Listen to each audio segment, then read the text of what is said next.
Well, I just want to touch on a couple things that you've already said. One is it doesn't have to be that hard. I Right. think that we find ourselves, I think in the age of information, we have Mm, so much information that it's hard to sort out what yes. actually is going to be helpful.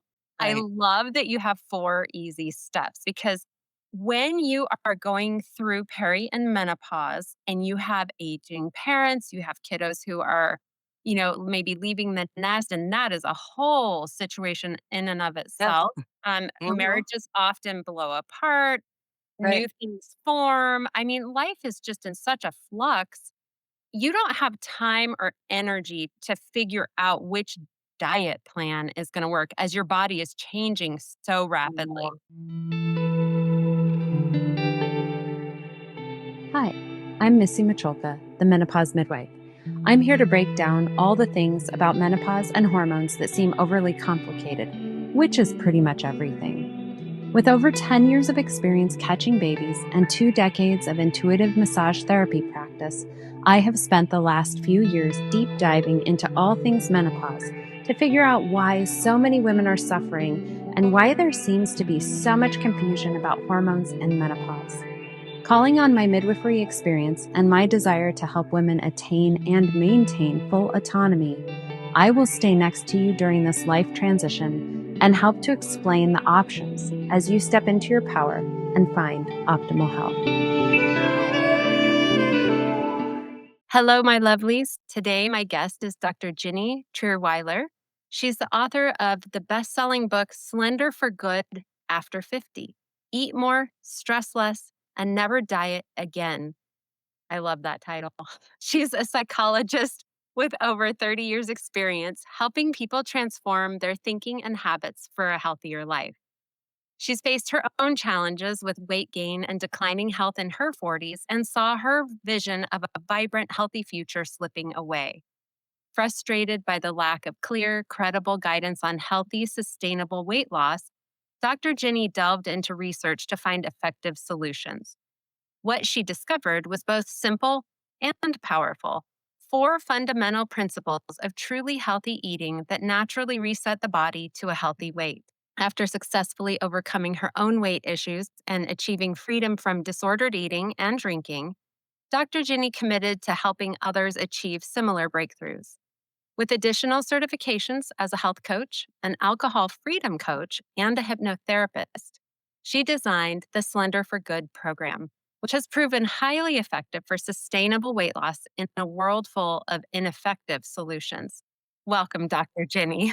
I'm so glad to be here. I love your program. I love the whole mission of a menopause midwife. It's Thank you so brilliant.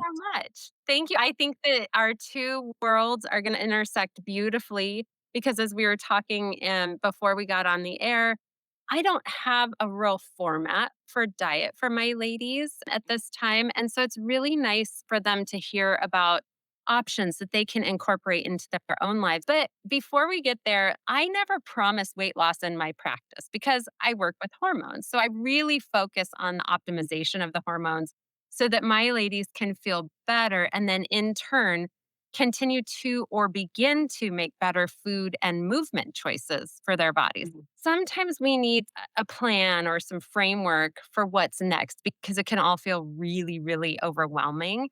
So, to my ladies and gentlemen out there, if you've been eating less and less and exercising more and more, and the scale isn't budging or it's even going up, hormone optimization is the key player here. But sometimes we need a guide in the food department, and Dr. Ginny has a supportive platform that you can follow because, as we know, it can be completely befuddling to know what to eat, how much, and when to support Mhm. our hormone production and replacement, muscle maintenance, and caloric need. And I do say need, I don't say restriction because we Mhm. need calories and we need the right amount to sustain our Mhm. body and our hormones. And maybe, just maybe, as we optimize all of these things, we might squeeze into our favorite pair of jeans again or find a new favorite pair.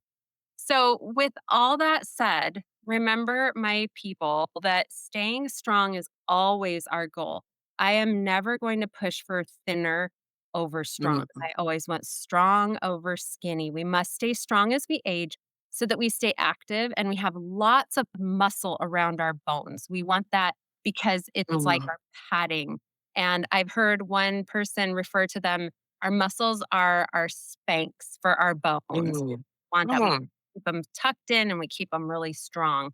So, we hope that we're doing great diet, great exercise, and then we're also protecting ourselves with estrogen and progesterone exogenously as we mm. to the perimenopause and menopause years. So, Dr. Jenny, can you take us to that moment that led you away from the mainstream diet culture of misinformation, that Yeah. eat less, more cardio rhetoric that we all heard growing up? Well, I can tell you in my teens and 20s and 30s, whatever I did just worked. Everything just worked. I can eat or drink whatever, and I'll just go exercise more if I gain a little weight. I'll eat a little bit less. And it just worked the way everybody said it should work. And that just really changed. I had an abrupt entry into menopause because I Mhm. was doing fertility treatments and just out of eggs. And now you're there, and hot flashes and brain fog, everything, and gaining weight.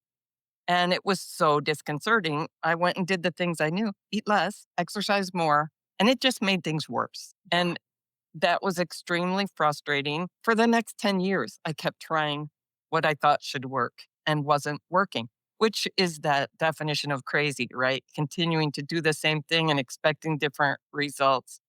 It makes me want to cry when I think about how frustrating it was and how many things in life I was putting off. Like, I was putting off dating. I feel like it was affecting how I was getting promoted at work and how I was getting paid. I developed prediabetes. I started having so much inflammation in my feet that I could barely walk anymore. Just so many things were going downhill. And so by the time I was 55, I was really frustrated and scared. And I had this wake up call moment where I started working for a while in nursing homes as a psychologist. And my patients kept coming to me. I thought, oh, these would be people in their 80s and 90s, and I'll help them with this last phase of life. Guess what? A lot of people in their 60s and 70s in nursing homes. Wow. And as they were saying, "Can you get me out of here? My kids are selling my house. They've taken all my stuff." I started researching, how do I get them out of here? Not one of them could get out anymore. They were, they had passed certain thresholds with their health. They needed 24/7 care. They weren't getting out. And so I researched, well, what are their conditions?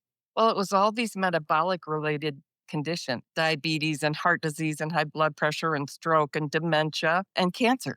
All these very highly metabolic related. And I just had this moment of, Ginny, you think of yourself as young and healthy, and you envision you're going to be hiking in the mountains in your 80s. You already can't hike in the mountains. You can't even go for a 10-minute walk by the park anymore.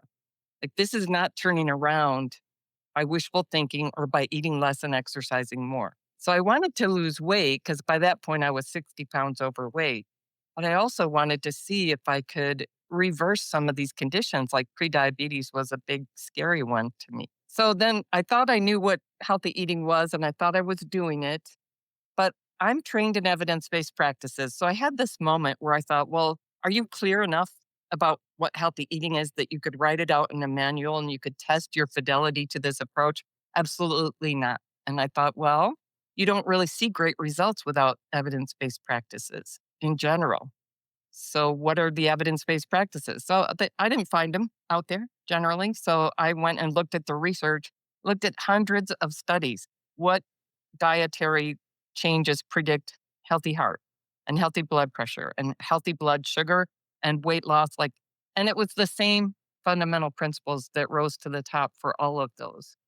And that made sense to me. Four fundamental principles. It should be that simple. It should Yes. be super clear. Yeah. You got clear how much fruits and vegetables you should eat, how much protein and fats and grains you should eat. It just got super clear. Now, I fought with everything I was finding at first. No, no, no.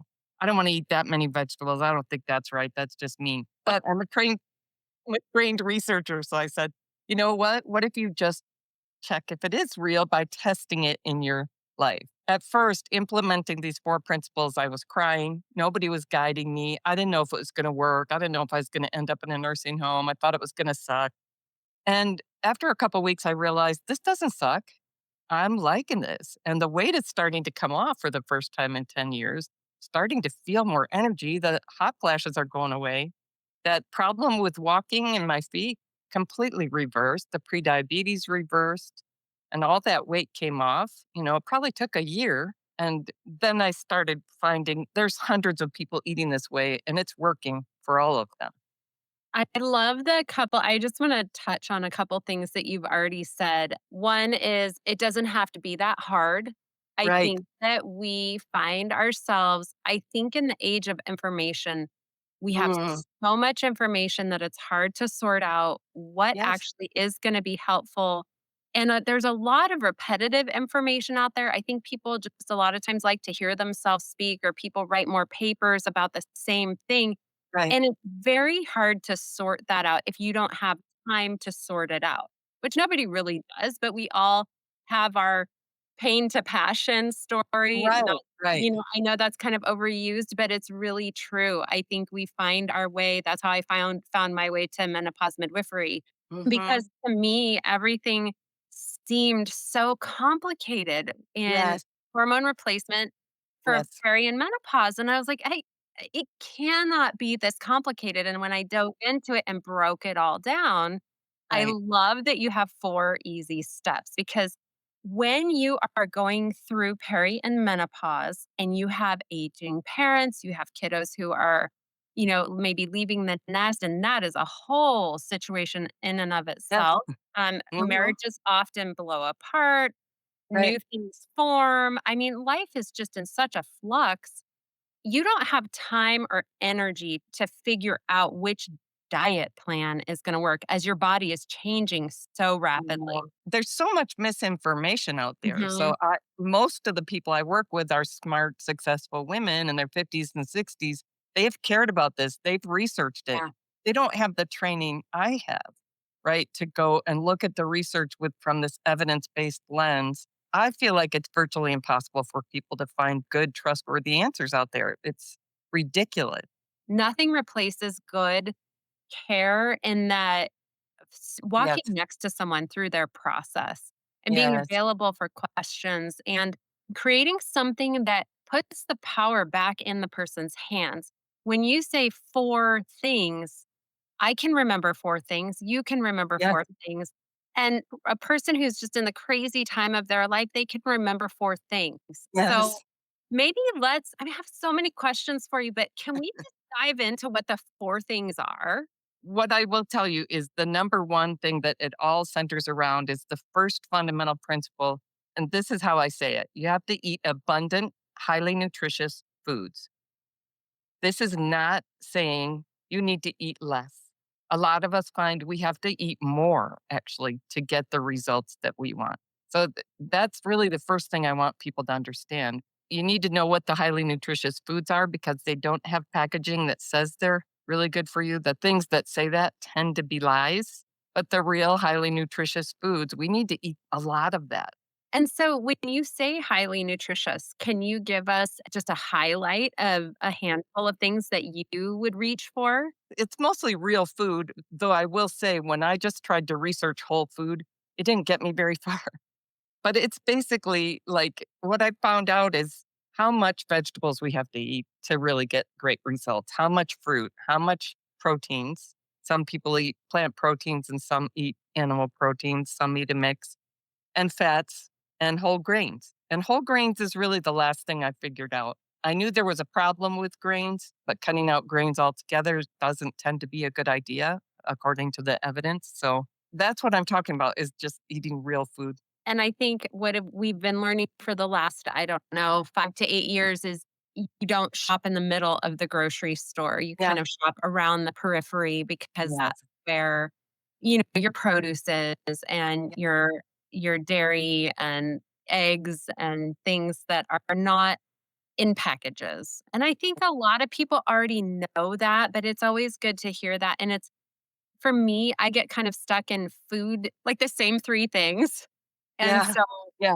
it's always nice to hear other people's ideas for what is a Mm. great meal that's going to meet these Well, parameters. I'll tell you one of the things I understand as an evidence-based practitioner is clarity is what makes things easy.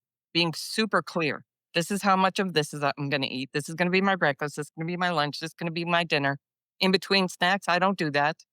Like, I just eat 3 times a day, and I eat a lot, and the Yeah. rest of the time I do other things. Like, we just don't obsess over our eating like Yeah. people are kind of encouraged to in these times. I think that's so, so true. I know that the more mindful I am about what my plan is for the day, like Yeah. I'm gonna hit my macros that day because Really. I tend to just try to catch my protein macros personally. Okay. And when I'm make that commitment to myself in the morning and I have a Mhm. little plan, I don't snack. And that I find my brain is clear when I do Yes. that, Yes. and I like how I feel better. Our gut needs time to digest the last meal before we eat the next meal. The whole idea of we're going to all have snacks in between all of our meals, this has been serving the snack food industry. This has not been serving our health, right? It's ridiculous. Like you wouldn't dare send a child on a 2-hour trip without sending extra food with them. You know what Yeah. I always say to my kids? They're like, "There's nothing to eat in the house," and I said, "Well," which is never true, but I always say, "Well, it's a great time to fast." They just roll their eyes at me. Gotta have some kind of answer for that. I There's no know. food in the house. It's, yeah. They're like, "Oh, come on, mama." You talk about snacking all day long, and, like, we need that little chance for our body to rest and digest, which I think just speaks to putting us in that parasympathetic Yeah. space so that our Yeah. brains better and our nervous system calms down. So there's Yeah. that. But what I wanted to ask about is some of us have partners who eat constantly, whether they need to eat or not, and they Yes. have metabolisms because 'cause they're typically men. They have Yes. metabolisms that just keep going even though they're hitting their menopause, and it's really, really hard, I think, if you are trying to be mindful about maybe your 3 squares, Mhm. basically. Yes. How do you have some practical tips for people how to deal with a partner or in an environment where you have kids snacking all the time? Do you have some tricks and tips for that? I do wanna say my clients' families tend to benefit a lot when they eat this way, and I Mhm. don't encourage them to push their family to eat this way, but their husbands will lose twice as much weight as they lose just because what's being put on the table is different. Here's where, again, where I think clarity is the big key. If you know, "These are my meals. I know I feel really satisfied. I know it's enough food, and I never feel hungry in between. Therefore, I do not snack. I just don't. It's just not part of my approach to eating." So when you're that clear about it, it's not hard. It doesn't matter if other people are eating. It just doesn't trigger you the way if you kind of leave it open, well, we'll see how I feel. I think that's a terrible approach to eating, actually. Agreed, agreed, Yeah. 100%. And you say that the key word here, and I think I don't know if I read this on your site or where I read it, so I'd love to give you credit if it's yours. What I read was instead of saying, "Oh, I can't eat that," you say, "I don't eat that." And actually, I used it recently. I Mm. was Yeah. at a baseball game because I basically Mm. baseball field because my son plays. Oh, Um, no, and you do a lot of work in the concessions, which is all food that I don't junk eat. food. Yeah. And I realized I was about to say I can't eat that, but I Yeah. thought, that's actually not the truth.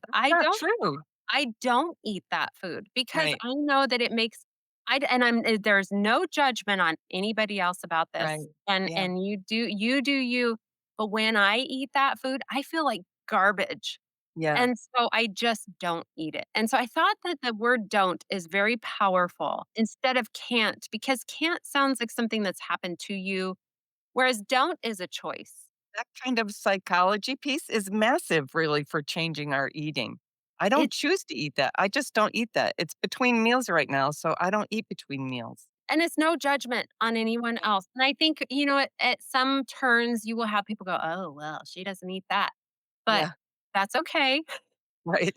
because when they see you living well and healthy in your body that is Mhm. optimized and feels incredible, there might be some questions later like, "Oh, I heard you don't eat that. Why don't you eat that?" Right. Maybe not, but, you know how you feel in your body, and I just Yeah. think that's a really powerful tool. So, was that yours? The "I don't eat that"? Is that your Yeah, I can tell you at first for myself, the things that were very triggering to overeat and not be able to stop, and that just felt like they kept me in a crazy state. For myself, I would say that's not food, that's poison to me. Ah, I did yes. for a period of time just to help myself through that phase of, but I love that. Well, do Right, I love it? Actually, I think it's kind of not good for me. Like I did that with alcohol and I did it with sugar, etc. I didn't say that to other people though, because that's not going to help, right? right, It's going to trigger them to fight me, which isn't really what I'm going for. But right, for a while, I did say to myself, that's not food, that's poison to me. right, right. And I think it can be tricky when you're eating at someone's home and stuff like that. What I suggest to my clients is tell people, I'm not eating or drinking those things right now, or I'm not eating or drinking between meals right now. And I'm just doing this for a whole year. I have a coach. I'm just doing it for a year because it really feels like it's making a big difference. I want to see what it feels like after a year.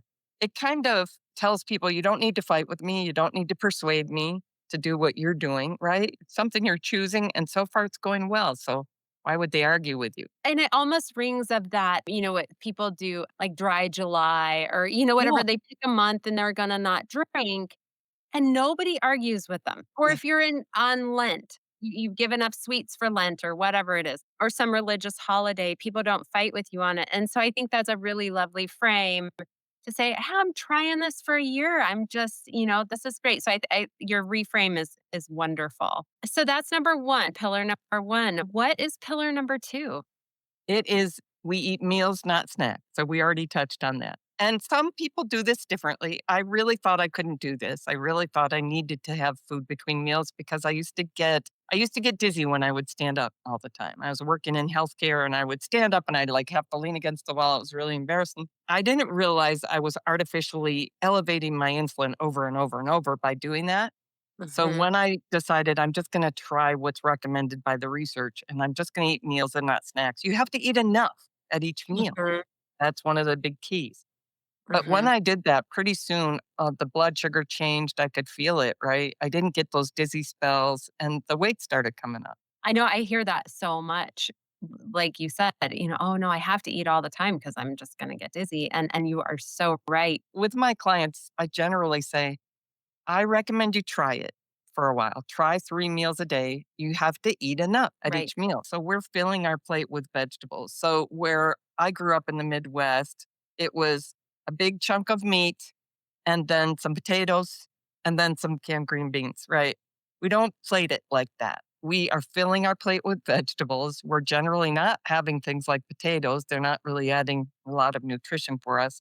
And then Mhm. it's more like flipping, like the meat is the side almost to give Okay. you kind of an idea. I know that in my history, I have some background working with acupuncturists and whatnot, and I Mm. know that they always liked us to lightly steam our vegetables Oh, just for digestive purposes. And okay. I don't know, do you have any digestion, tips or tricks as people are shifting into this a lot more vegetables because it's a lot more fiber in our Yes. bodies and going into our guts, and our guts aren't always prepared You aren't for always all prepared. of So, yeah, my advice is we do want to eat that quantity and we may have to build up to it. So, I've had many clients tell me, I don't want to eat that much. I understand, but this is how it works. right. And if you will follow these quantities, you'll get the results, but build up to it as slowly as you feel like you need to. If you're really increasing your fiber, you want to increase your water too to help Mhm. move that stuff through. And some of us do some supplementation with magnesium during that period that our body's adapting. Well, and not only not during that period. I mean, magnesium's one of the biggies, one that Probably a good one for a lot of us. Yeah. if you've tried magnesium before and thought, I didn't really notice much, it's probably because you weren't getting the right kind or enough of the magnesiums. So, magnesium breakthrough by Bioptimizers is different. It contains 7 of the 11 forms of magnesium that your body needs. So, it supports everything from muscle relaxation and better sleep to healthy digestion to calming your stress response. But what else it does is that it helps your body to metabolize your hormones. This is super absorbable. It's not just cheap forms that pass right through you. This is one of my go to supplements for anyone who's feeling tense, wired but tired, or stuck in stress mode. It's like giving your nervous system a deep breath, and your hormone metabolism is part of that. So you can grab it directly from me at ohm406.com. Just search magnesium breakthrough. I do like to make this disclaimer here. This is not a supported ad at all. This is just a product that I absolutely love. It is one of the more affordable magnesiums, too. So, super high quality, high value. If you are like, what is that one last missing piece? I feel pretty good, but I'm not feeling optimal. Throw this magnesium on there. Once you finish up whatever's in your cupboard, throw this one in. See if you feel different. I have a feeling you might be well. We're back with Dr. Ginny, and we are going to go over her 4 principles right now. And she's going to just list them off to us. And then we're going to jump in with number 3 and explain that one. So, Dr. Ginny, if you'd start with number 1 and go get us all the way through. Yes. So Great. just to put it in context again, as I looked for principles that repeatedly, predictably led to great results in the heart and blood pressure and the diabetes and the weight loss, et cetera, areas. So what that told me was we're going to lose weight by healing our metabolism, by making our metabolic processes run really well. And that isn't what most weight loss approaches are doing. And so the first principle is eat abundant, highly nutritious foods. I'm not calling them healthy foods because that word has been co opted. I'm calling them highly nutritious and abundant. And you need to know what that means, which brings me to the fourth principle, which is smart quantities. So when people start out thinking, okay, I'm going to lose weight, they're not eating enough generally, not even close. And so they're hungry and they're having anxiety, etc. So I actually weigh my food because I don't eat enough otherwise, which is a completely different experience from weighing your food to try to force yourself to eat less. But understanding how much fruits and vegetables do I need to eat, how much proteins, etc. And these quantities, so it's a little different for men and women, but whatever your weight is, whatever your age is, these quantities are kind of work like magic. They just add up to results when we follow them. So the second fundamental is meals, not snacks. And the third principle is keep it real, avoid food like substances. One of my first processes when I got to the point of I have got to change something or I'm ending up in a nursing home in the next 10 years, I cut out Diet Coke. I was super, super addicted to Diet Coke. I really, really loved it. And it was painful. Like I suffered with quitting Diet Coke. And then I thought, I'm gonna have to do something about cake and about pie and desserts and ice cream and wine and beer it just seemed like there were gonna be about 25 things I was gonna have to cut out. And I imagined all of them being that hard. Like this is going to be awful. I don't even want to do it. And it really wasn't like that. When I decided I'm gonna eat abundant, nutritious foods and strive for that to be all that I eat, then cutting out the food-like substances that I called treats that I felt kind of in love with became way easier. And I just decided, just do them all for right now. Just put them all off your plate and tell them, I'll come back in a year if I still want you. But for now, I want to see what my body does with this. Cutting out food-like substances was the next thing. It's not the first thing we do because our psychology doesn't like it. Right. Yeah. It's really hard to give up those ritual things that feel Yes, like treats. I just love the practical pieces too. So, like you say, you weigh your food. Do you have a favorite scale or I do, yeah. Mhm. In fact, my scale I've been using for 9 years or something just died, and I live in Mexico. It's not that easy to get things sent, but there's this OXO brand. The thing I like about it is you want it to be able to let the thing you're looking at move out. So if I put my plate there, I don't have to, like, lift the plate to see Oh, what the yes. scale is telling me. I can move that thing out. That's the Oh, big tip about finding a food scale. that is Yeah. a great tip. So, we've gone over all of the pillars, and I'm wondering there's so much fear about carbs and grains. Could you address kind of what you discovered in your research about those 2 substances? Yeah. And I will tell you, I was very confused. It was the last piece I figured out. I don't use the term carbs at all because I find it pretty misleading for people. Like, what category would you put vegetables into? Yeah, I Mostly, think they would be carbs, yeah. they have some protein, et cetera. Anyway, so that term, although people have had good luck sometimes with going low carb, it's Mhm. because they probably cut out processed foods, is how I see it. So, what's Right. really predictive is processed foods are very detrimental to our metabolic systems and our health and our weight. In general, humans should be eating food. It should Mm, generally be food. Absolutely. Once it's been so with grains, that's what I finally figured out is we need some whole grains. In fact, having whole grains every day is something that got the last 15 pounds off for me. Whole Oh, grain is not crackers or bread with whole grain on the package. Those have been processed. They've been pounded oh. into dust.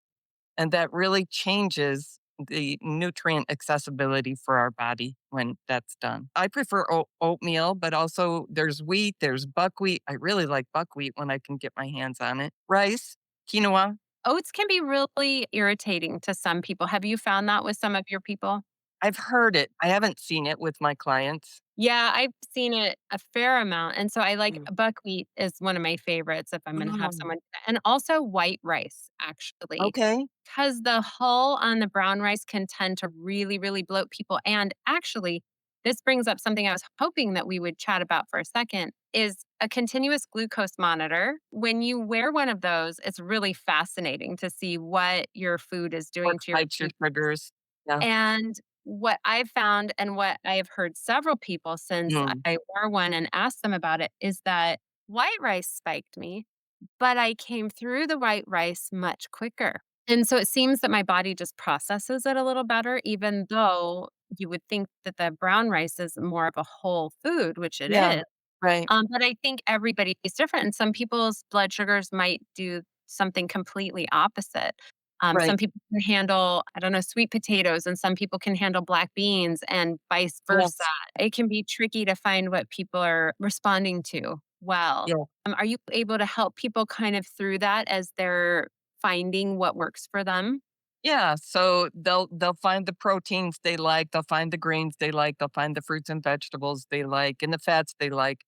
And yeah, we can kind of figure out if something's not working, what might it be? What might not be working as well as they would hope. If people tell me, for example, I get really hungry between breakfast and lunch, okay, that shouldn't be. So I think something is wrong there. So a lot of times, what that'll be is I'm using yogurt for my whole protein, and then I'm having, oats or cereal, and then they're having their fruit. Some people, most people, if they fix the protein, like you might be able to have half your protein as yogurt, but then have some nuts or seeds or something else that has more protein in it than yogurt, especially if they're using a plant yogurt that really doesn't have that much protein in it. Yeah, I think the non-fat Greek yogurts have a ton of protein. I think one of them I saw today in the store had 18 grams per serving, Yeah, yeah, which is really nice. I'm not a no-fat proponent not at necessarily, all. but I find that the non-fat ones have more protein in them, which I can't quite figure that out. Mm. Let's jump into what does working with you practically look like? Could you kind of give us an outline? What I developed is a 12-month program, and the first about 12 weeks, you learn the eating approach, you start implementing the eating approach, you start losing weight, you start working through, oh, well, what vegetables do I like that much of, right? And you just kind of start making it work for you. So, in that period, people tend to start losing a pound or two a week and start seeing what are the challenges to this? How do I make it easier, et cetera. And then the rest of the year is really how do I keep falling in love with the nutritious foods, falling in love with this way of eating. So I'm not just changing how I eat, but I'm changing my preferences. So this can become a lifestyle. And when I go on a cruise or when it's a wedding, when I go to a wedding, I don't throw the plan out. Like I think of this as a momentum issue, like you're like a steamship is going forward. And we get terrible advice about this. You're going to eat healthy during the week, and then you're going to just have treats all weekend, then you're going to eat healthy again. Like, this isn't how momentum works. You're keeping your body from ever being able to heal when you do that. So, you Mhm. really want to keep up the momentum of, I just eat this healthy way every day of my life. But that means, well, what am I going to do when my sister says, you should just have a drink? What's wrong with you? Because I hate when she does that. Like, so just all those little things. But can't I just have a treat? And I tell people, you can eat whatever you want. The idea that you can eat whatever you want and not have consequences is a lie. And it's a lie that other people are making a profit off of. So you might want to just like see what it's like to do this for a year. And if it's awesome, well, maybe I don't want to go back to the old ways of eating. So what does the support look like throughout that year? We meet generally once a week for about an hour in small groups where we call ourselves the wise ones. So everyone out in the world might be eating their best version of the standard Western diet. So you're in this other community that's wiser than that. And it's finding this is totally enjoyable. This isn't actually hard. So when people out there are saying, oh, that'd be so hard. I would hate that, you poor thing. You have this other community of we're so smart. We're loving this. This is easy. I don't want this to not be easy ever again. I like how easy this is. Kind of treasure the ease of it while it's rolling along. But it's really hearing each other's challenges and each other's breakthroughs that I think helps everybody kind of move forward together. They tell me, I don't know exactly why, but those meetings are absolutely what's keeping me going. Oh, I think having that peer support and then Yeah. having someone like yourself kind of helping to guide that is just wonderful. When they start, though, do you kind of meet with somebody individually and start kind of helping with the plan? So I have a course where I teach the plan. I've been teaching it for a long time. So I did record it all so people can start when they want and watch it at their own pace. I still try to meet weekly with people, whether it's one-on-one or in small groups, whether they need Q&A session. Like at first it's like, well, does this count? Does that count? It's pretty detailed. But then it gets more into, yeah, but what about this kind of situation? What about that kind of situation? And what if you're staying with your mom in a nursing home for a month or in her assisted living and all you've got is that cafeteria food? Just kind of problem solving those moments. And then what if somebody doesn't have the time or maybe the finances to do the group for a year? Mhm. Can they read your book and get very similar Yes. outcomes if they're focused and disciplined? I had a couple come to me and say, we read your book, we're doing it. This eating plan is amazing and we're losing weight. And the husband actually had migraines every day of his life that were really resistant to treatment. And he's now having less than one a week. It's like he's got his life back for the first time in his 60s. When you feed your body right, so many things can heal. Your body can heal so many things. So they had just read the book, listened to some of my videos, I think. And just so you know, listeners, Dr. Ginny has some great free content out there too. I don't want to forget to chat with you for a moment about your hypnotherapy. Can you Yeah. tell us a little bit about that and kind of how you're integrating that? Well, I'll tell you my experience when I was changing my eating. I did a hypnotherapy tape every night to help myself get the mindset of this is how I love eating. Because I figured the world is hypnotizing me every day of my life to eat the junk and to feel hungry when I shouldn't be feeling hungry. Like we know the research shows we're being triggered to be hungry day in and day out. And so I really wanted to choose the messages going into my mind, so I created a hypnotherapy tape and I listened to it every night for a couple of years. Whenever my clients feel like that would help them, we create a tape for them as well. So you record one with their own voices, I record one with my voice. with your voice for them. Yes. Okay. You can go and buy something like that out there, but it's going to be low fat oriented or low carb, Right. or it's not going to have the right messages. Right. Right. So I don't encourage people to do that because I just think the ideas are wrong. But yeah, we create it. Sometimes I'll have them, here's all the messages I'm going to give. Do you have anything you want me to incorporate that isn't in here? I'm in a battle right now with my teenager Well, baseball player because I believe that those subconscious messages while you're falling asleep, the yeah. hypnotherapy, I mean, and actually the only time I ever use it is when I'm falling asleep. I Yeah. know Yeah. not always the way It they're meant works. to be, I think it works. but I've had this battle with him. I'm like, "Son," I was like, "Try this. I mean, it is going to put you at another level." And he is like, "No, it's not, mama." And so I always say, "If you say so." Definitely lots of eye rolling right now in our house. But anyway, I love that you do this hypnotherapy thing because it changes the way your day goes. And Yeah. I Yeah. just when I listen to, I don't know, let's say I have a stressful day coming up and I'll pick a meditation. I don't even Mhm. therapy thing, just Yeah. a meditation that's like, wake up with calm or whatever. Yeah. It really shifts how my day goes, and it's just really appealing to work on that subconscious level to me. So My approach is always, how can I make it easier? So any yeah, moment I feel like this is hard. Oh, okay. How can I make it easier? And the Yeah. hypnotherapy was just one of those tools that can help make it easier. You have talked about alcohol-free Mhm. lifestyle. Can you tell us, like, is that like an AA thing or is it No, something it's not an different? innate thing. No, I know Okay. for me, it was part of the problem. It was my eating and my drinking. It had to Okay. be so, so, so special. And it felt like this is how I love myself. But it was Mhm. also taking my health down. And I thought, I've got to stop drinking. That's going to be so hard and so sad. And I've got to change my eating. It's going to be so hard and so sad. So I actually got help from, I don't know if you've ever heard of Annie Grace. She has a No. program called This Naked Mind. Okay. And I loved her approach. It was very psychology based instead of, I didn't want anything to do with AA. I would have just died drinking myself to death before I would have gone to AA. That's just how I felt. I didn't want to identify with my worst problem, feel is required in AA. So, anyway, I trained in her approach because as a psychologist, I don't do any practice that I don't have specific training and supervision in because I knew I'm gonna have to help other people quit drinking. That's gonna be Mhm. part of the issue for and it is for probably 80% of my clients. It's Yeah. eating and drinking. And I love that there's something other than AA out there, which I think AA is great and it has helped a lot of people and Yes, that's it has. cool. But it is not for everyone. Right. And I think that a lot of times we feel like, well, I'm not an alcoholic. I'm just having my Exactly. one drink a week or whatever.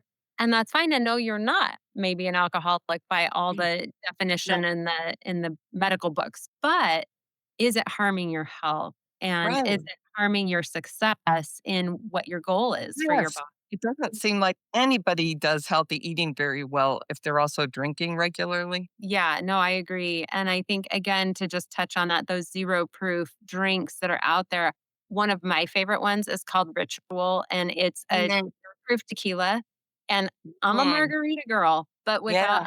I do them without sugar. I think they're amazing and they taste even better now to me than real tequila. I do Mm. still drink on occasion, but Yeah. very rarely because I Yeah. don't feel very good after I Yeah. drink. Anyway, I just think it's great that there's another option too, and I had not heard of this, so I thought it was Oh, really good. Yeah. I'm glad you asked. let's see, as we're kind of winding down, I was wondering if we could do a little lightning round and I could just ask you a couple of real quick questions. Okay, so what is your favorite nourishing comfort food? I would have to say it's my breakfast. It's my oatmeal and fruit and nuts. Wonderful. What kind of nuts do you put on there? Walnuts, or if I'm out of walnuts, I'll use pecans. Oh, and sometimes peanut butter. Yum. I don't know if it's the same in Mexico, but when I lived in Colombia, it was almost impossible to find peanut butter.